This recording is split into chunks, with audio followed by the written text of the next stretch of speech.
मेरे नाम श्वेता है। मेरे नाम युवती है। कवि और कंजूस। कविஞனும் कंजனும்। एक गांव में गोवर्धन नामक एक गरीब कवि अपने परिवार को साथ रखता था।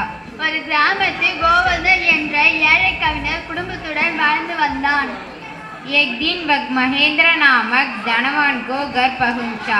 ஒரு நாள் மகேந்திரன் என்ற பணக்காரரிடம் வீட்டிற்கு சென்றான்। लेकिन वह बड़ा कंजूस था। அந்த பணக்காரன் மிகவும் கஞ்சனாகவே இருந்தான்।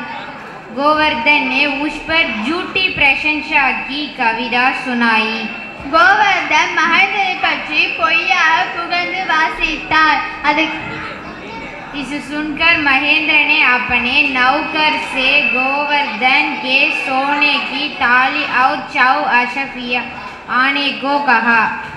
கோவர்தன் மகேந்திரனை பற்றி பொய்யாக புகழ்ந்து பேசுவதை கேட்ட மகேந்திரன் கோவர்தனுக்கு ஒரு தங்கத்தட்டு மற்றும் 100 பொற்காசுகளை கொண்டு வரும்படி தன் வேலைக்காரரிடம் சொன்னான்। मगर नौकर नहीं आया। உள்ளே சென்ற வேலைக்காரன் திரும்ப வரவில்லை।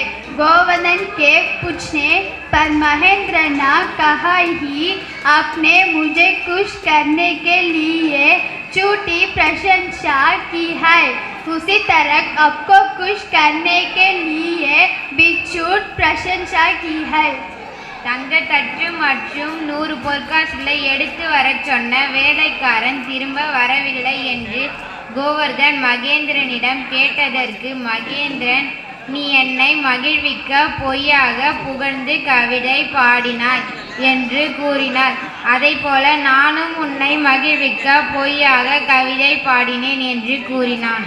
गोवर्धन के गालियत गत लौटना पड़ा। கோவர்தன் வெறும் கையுடன் வீட்டுக்கு சென்றான்।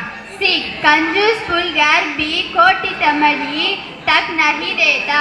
இந்த கதையிலிருந்து என்ன தெரிகிறது என்றால் கஞ்சன் தவறுதலாக யாருக்கும் ஒரு பைசா கூட கொடுப்பதில்லை। सबको धन्यवाद जी।